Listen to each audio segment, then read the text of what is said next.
Saludos amigos. En este nuevo video recapitularemos algunas ideas pasadas, así como otras nuevas verdades impactantes que rodean nuestra esencia como seres humanos. Sobre los grandes secretos que están a simple vista, pero que ignoramos debido al adoctrinamiento moderno. La gente desconoce sobre la alquimia y sobre los procesos que conforman la magnificencia de este mundo. Recuerden que no nos dicen nada sobre nuestra realidad antigua. Sobre los monumentos impactantes e imposibles de realizar. La geoalquimia son todos esos vínculos energéticos y transformaciones de la materia elemental terrestre, y de las cuales desprenden todos los organismos vivos y dotados de ánima. Todos somos complementativos de este gran sistema llamado mundo. En anteriores vídeos ya vimos cómo toda la roca fue alguna vez madera. Vimos cómo los procesos alquímicos de calor y presión que ocurren en el reino inferior dan lugar a los movimientos de extrusión y contracción de la materia. A la creación de esta y su reajuste y acomodo. Refiriéndonos a la concepción de este mundo como un ser vivo de proporciones colosales. Vimos el silicio y cómo es que las memorias RAM a base de silicio pueden guardar recuerdos capturando la luz. Las fotografías son también alquimia. Investiguen sobre cómo es que una cámara puede capturar un fragmento vívido de la realidad en la que vivimos. Debemos despertar a todas estas mentiras que nos esconden y que al saberlas nos hace revalorar todo lo que es este mundo. Su absoluta correspondencia con las leyes alquímicas. Vimos también las tremendas similitudes entre nuestra piel y las capas de la Tierra. Los líquidos rojos y calientes que se solidifican al salir a manera de protección y que llevan nutrientes y energía por todo el sistema. Estos conocimientos son tan inherentes y a la vez tan complejos que cuesta de sobremanera entenderlos. Hay muchísimas coincidencias en la naturaleza y en este mundo que nos sobrecogerían a tal punto de volvernos locos. La mayoría de los canales solo comparten lo más horrendo, sin darse cuenta de que la verdadera solución está en nosotros. En ver la magnificencia de este mundo y de sus procesos que han sido creados para nosotros y para toda la vida. Debemos mirar todo con ojos de explorador, partiendo de que lo único que tenemos para comparar y analizar es nuestro propio cuerpo y sentidos. Los humanos con el paso del tiempo y la historia hemos creado toda una cosmogonía para intentar explicar lo que existe a nuestro alrededor. Palabras y hechos que se repiten y que catalogamos como leyes. Sin embargo, no podemos nunca olvidar que todas estas leyes cambian o deberían ir cambiando y deformándose a medida que surgen nuevos descubrimientos, pero muchos de estos no cambian nunca ni se dan a conocer debido a que no conviene en términos económicos y de control de masas. Por ejemplo, el hecho de que los árboles y las plantas están vivos y conscientes. Cómo perciben la luz y los objetos, y cómo se comunican entre sí e intercambian nutrientes e información. ¿Creen que en términos económicos convendría generar conciencia acerca de ello? ¿Creen que la gente cuidaría más los bosques si supiera que están vivos y que almacenan nuestra memoria planetaria? Recordemos que el término planeta se refiere a un plano etérico. A un mundo conformado por diversas capas de distinta densidad apiladas como planos dimensionales. Entre más arriba vayas te encontrarás con menores densidades. Nadie absolutamente puede explicar el porqué de que este mundo sea así. De que arriba sea arriba y que las cosas tengan un peso de acuerdo a su densidad y a su masa. Recordemos que la gravedad no es sino una aceleración en caída. Todo aquello que involucra bolas gigantes de roca que flotan son elucubraciones teóricas e imposibles dadas las leyes visiblemente apreciables por nuestros sentidos. Es decir, ¿cómo es posible que la gravedad sea una fuerza tan fuerte como para mantener a una bola monstruosa de roca flotando en el vacío y girando supuestamente a 1668 km por hora sobre un eje y a 15.000 alrededor del Sol, conteniendo y pegando todos los océanos a ella y al mismo tiempo desplazándose junto con toda la galaxia, pero permitiendo que las aves vuelen y que no podamos sentir movimiento alguno? Ni las nubes se ven desplazadas por dicha velocidad. Ni las fumarolas de los volcanes, siendo que en un tren vemos como la fumarola es desplazada, y eso que solo va a escasos 80 kilómetros. ¿Lo ven? Y eso es solo la punta. Hay muchísimas pruebas como el río Nilo y su movimiento. Muchas pruebas que existen incluso sin contemplar teorías conspirativas. Uno de los desconocimientos o falta de información por parte de los que defienden la Tierra globo es afirmar que pueden refutar el argumento terraplanista de curvar el agua. Para ello muestran burdos ejemplos de gotas, o agua en caída, doblándose por la electricidad estática de un globo, muestran también agua saliendo de una manguera, etc. Tales demostraciones no tienen validez por dos motivos. 1. El agua no está en reposo como en lagos u océanos, es decir, no asientan en nada por la parte de abajo. Se curva en el aire debido a que están en caída. Al caer adoptará la forma del recipiente que la contenga por la parte de abajo, es decir, en este caso, el lavabo, y se mostrará plana por la parte de arriba siempre que esté en reposo. 2. Una gota es la mínima expresión del elemento agua y en sus bordes actúa la llamada tensión superficial propia de cualquier líquido, que no es sino el mismo éter agolpándose en torno a su igual, comprimiéndolo. Todas las sustancias se buscaron unir o agolpar en torno a su igual en un comienzo. Por eso cuando golpeamos algo nos salen disparadas sus moléculas en todas direcciones. La materia tiende a mantenerse unida con fuerza mientras dure su ciclo, buscando después volver a unirse con el todo. Esto es una ley alquímica que existe para toda la materia de este mundo. Recordemos los planos y cómo se agrupan por densidades etéricas. Las burbujas y demás son el resultado de atrapar la densidad en otra por un corto tiempo. Esta densidad, al ser más ligera, querrá volver a reintegrarse al todo, haciendo presión hacia todas direcciones. Aquello crea la forma esférica de una burbuja. Lo cual solo se dará cuando un elemento sólido más denso pero flexible como lo es un globo atrapa a un elemento etérico menos denso como lo es el aire. Este efecto podemos verlo en todas las llamadas burbujas. Al llegar a su límite, es decir, cuando la sustancia más densa que lo aprisiona sucumbe ante su propia necesidad de volver al todo más denso. La burbuja se rompe generalmente de arriba, cuando el líquido que la aprisiona se desliza y se vuelve más delgado, lo cual ocasiona que se rompa. O al llegar al suelo este le absorberá humedad debilitándola y provocando su explosión. Toda energía alquímica extraída y contraída busca volver al todo. Por ello es que la muerte no existe. Pero no nos desviemos. Entonces, ¿a qué nos referimos en este canal al decir que el agua no se puede curvar? Respuesta. Al principio alquímico universal desde donde se componen todos los planos etéricos de esta dimensión material. Es decir, las capas. Vean cómo todo rengo o estrato se compone de capas. Capas de la piel, capas de la atmósfera, capas de roca e incluso de salinidad y densidad oceánica. De presión, de calor y demás. Véanlo. Todo este mundo está hecho de estratos. Capas. Layers con diferente información y composición. Todo es alquimia en realidad.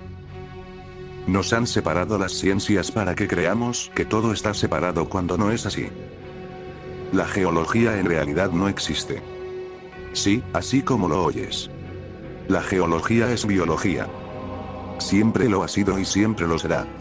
Al igual que todas aquellas otras ciencias que pretenden volver expertos a la gente en un tema en solitario, aislándolo de las verdades supremas y del entendimiento del todo de forma holística. La verdad es que todo está conectado. Compuesto de una fina malla, imperceptible para quien no tiene noción de ella. Una malla que permea y mantiene unido este mundo físico, haciendo que las cosas sean sólidas y materiales. Es decir, que existan. Que sean físicas en este mundo. Algo así como el bosón de Higgs. Recordemos como siempre nos dicen las verdades a medias. Cómo no quieren que conozcamos nuestra grandeza ni el glorioso pasado del que éramos parte. Ahora, al saber que el dinero es falso y que es una divisa fiat y como todo este mundo está sumido en un caos educacional y de pensamiento en el que todos somos educados como esclavos consumistas para el placer y la trascendencia de unos pocos seres abominables. Ahora así tal vez podamos entender la magnitud de la mentira en la que vivimos.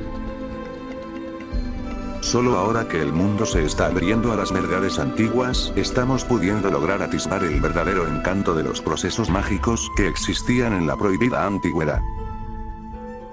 Pero entonces, ¿por qué razón la alquimia ha sido olvidada y desprestigiada? La alquimia en sí misma posee un origen oculto y maldito, al ser algo que la humanidad desconocía y que no podía ser descubierto sin la gnosis primigenia. Los humanos somos los únicos seres que realizan alquimia de forma manual utilizando fuerzas externas a nosotros. Los alquimistas más grandes atribuyen a su arte un origen divino.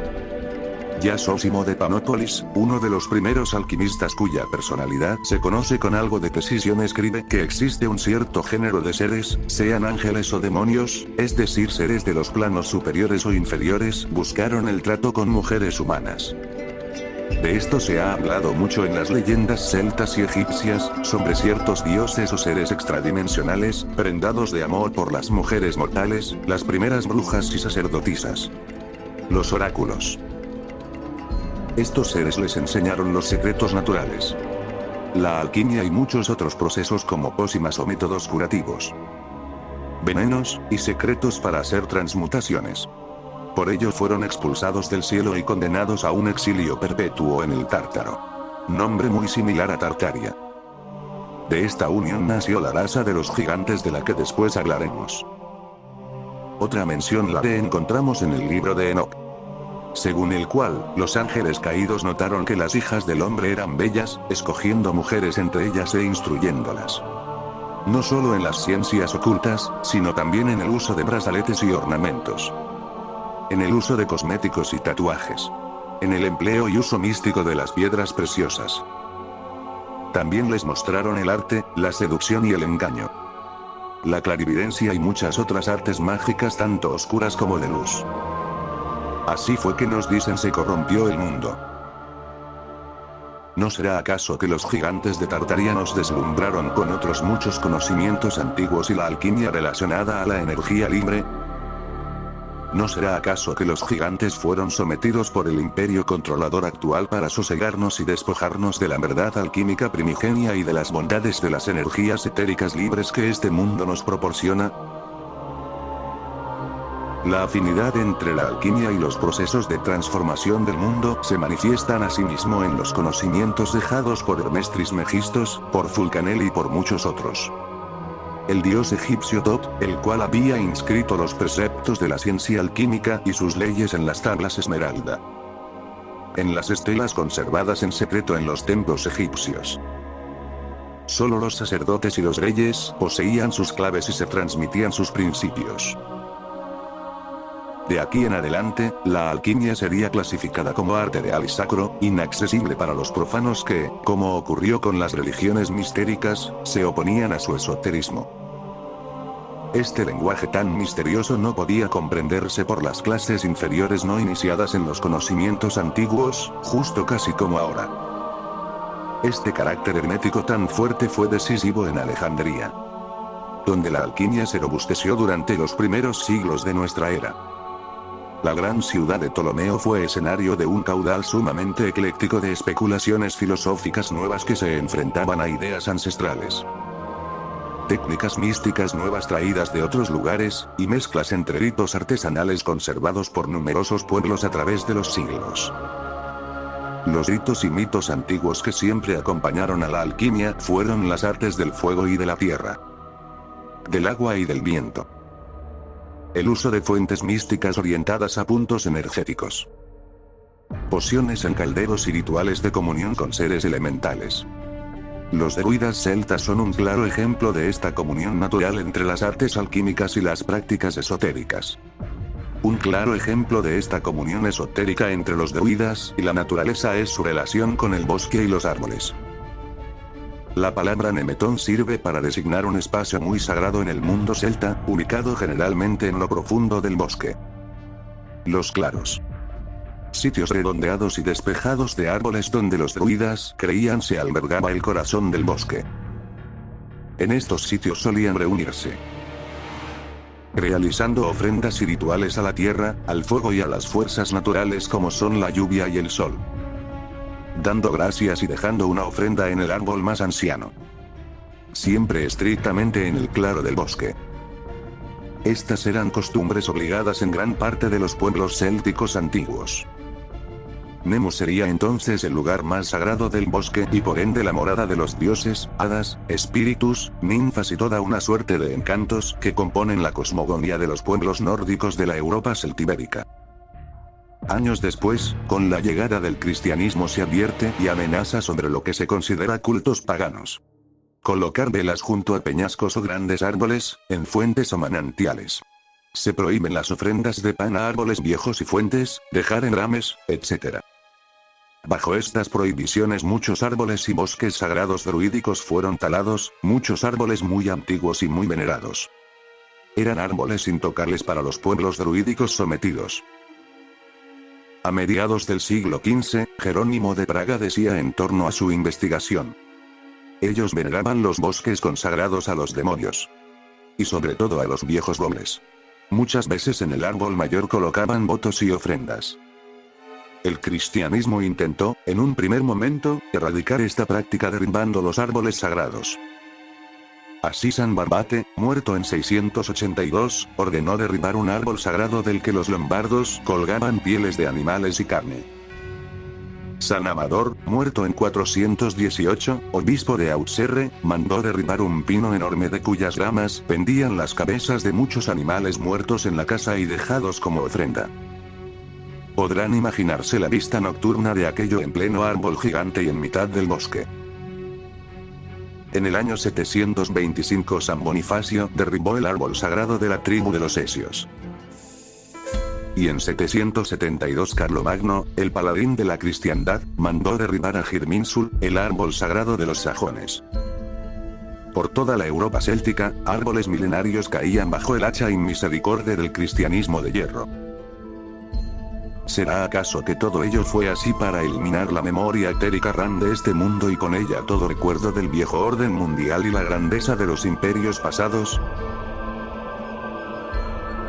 Ahora veremos algunas imágenes interesantes sobre cómo nuestro pasado oficial es casi todo un vil engaño y cómo nos mienten y ocultan las verdades más increíbles. Vean el imponente tamaño de estas estructuras. De las entradas y la perfección de sus molduras. Vean el tamaño de la gente que pasea por debajo. ¿Por qué harías una entrada 30 veces más grande que lo necesario en una época donde no abundaban los recursos ni la mano de obra bien alimentada? Vean estas formas que claramente nos recuerdan a dispositivos tecnológicos para generar energía. Como si estas estructuras no fueran del pasado sino del futuro. Sí. Sé que suena muy disparatado, pero analicemos las siguientes fotografías. Vean el refinamiento y la limpieza. La iluminación sin cables. Los edificios tan armónicamente decorados. ¿Será acaso esta la herencia dejada por el imperio de Tartaria y otros más antiguos? La perfección de estos increíbles pilares en la India hechos de roca sólida y los cuales producen diversos sonidos al golpearse. Vean también estos hoyos hechos en la roca que no pudieron ser taladrados por fricción rotatoria debido a su forma. ¿Cómo es que fueron hechos entonces? Aquí podemos ver en la rotura que efectivamente son de roca sólida esculpida en una sola pieza sin error con escalas y proporciones. Detalles milimétricos en un relieve perfecto. ¿Cómo es que lo hacían? Sí, acertaste, con alquimia.